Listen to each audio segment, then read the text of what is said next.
দাড়িপাল্লার ধানের শীষের কোনো ভেদাভেদ থাকবে না। কারণ ধানের শীষের কর্মীরাও পাথরঘাটায় বসবাস করবেন, আর দাড়িপাল্লার কর্মীরাও পাথরঘাটায় বসবাস করবেন। তাদের আমরা টেরা চোখে দেখতে চাই না। কারণ ওনারাও পাথরঘাটার মানুষ, আমরাও পাথরঘাটার মানুষ। আমরা নির্বাচিত হয়েছি, যখনকার শপথ হবে তখনকার শপথে লেখাই থাকবে জনগণের জানের মালের দায়িত্ব এলাকার সংসদ সদস্যর। অতএব আমরাও এই এলাকায় বসবাস করবে, ওনাদেরও জানের মালের দায়িত্ব আলাহাসুল ইসলাম মনি সাহেবের। অতএব আমি বিএনপি করেছি, আমি অতি উৎসাহিত হয়ে একটা জামাত ইসলামের কর্মীকে অপমান করব, তা কিন্তু হবে না।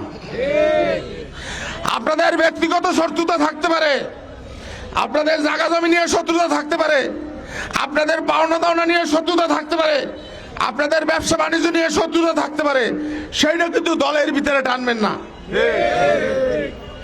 যদি তদন্ত করে দেখা যায় ব্যক্তিগত শত্রুতাই দলের ভিতরে আনতে আসেন, সেইটার কিন্তু আপনারা আমাদের কাছে সাপোর্ট পাবেন না।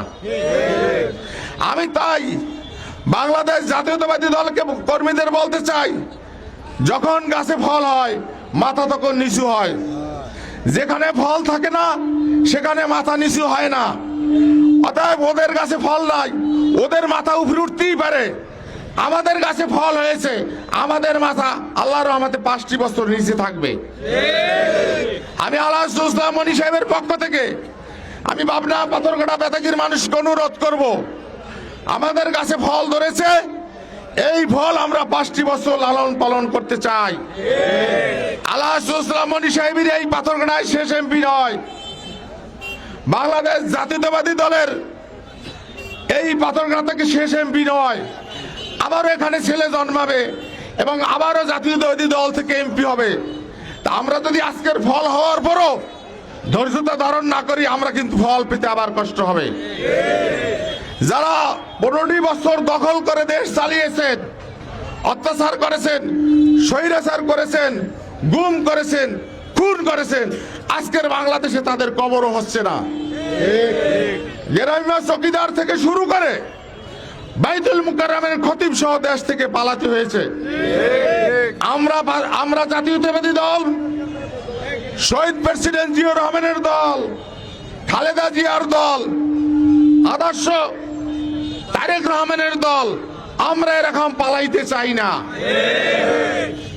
আমরা এই পাথরঘাটা থেকেই আবার যখনকার নির্বাচন হবে নির্বাচনে মোকাবেলা করতে চাই। আমরা যদি অন্যায় করি তাহলে কি আমরা এটা পারবো?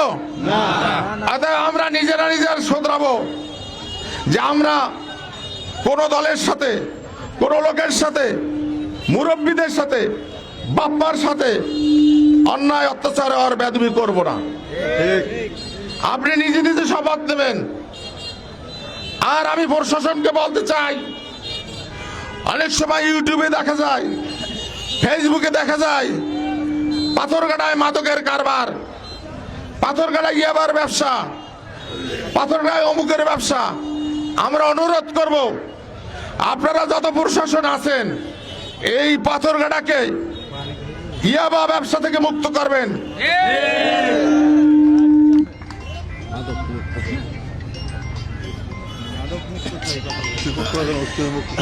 এবং গাঁজা মুক্ত করবেন, ইয়াবা মুক্ত করবেন।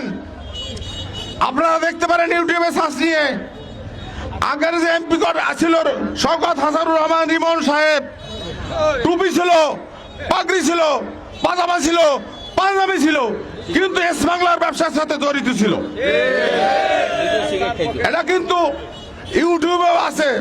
একজন মেজর বলেছে, 200 সাবেক সেনারা বলেছেন যে কে কে ইয়াবা ব্যবসার সাথে এবং মাদক ব্যবসার সাথে এবং চোরা কারবারি ব্যবসার সাথে জড়িত আছে। অতএব আমরা মুখে বলবো একটা, কাজে করবো একটা, তা হবে না। আমরা যেটা মুখে বলবো আপনারা সেটা কাজে পরিণত করবেন। পাথরঘাটায় 12টার পর কোন ইয়াবা ব্যবসা চলবে না, কোন গাঁজা ব্যবসা চলবে না, কোন মাদক ব্যবসা চলবে না। আমার দলীয় লোকেরা যদি সেই কাজ করে আপনি তাদেরকে আগে ধরবেন।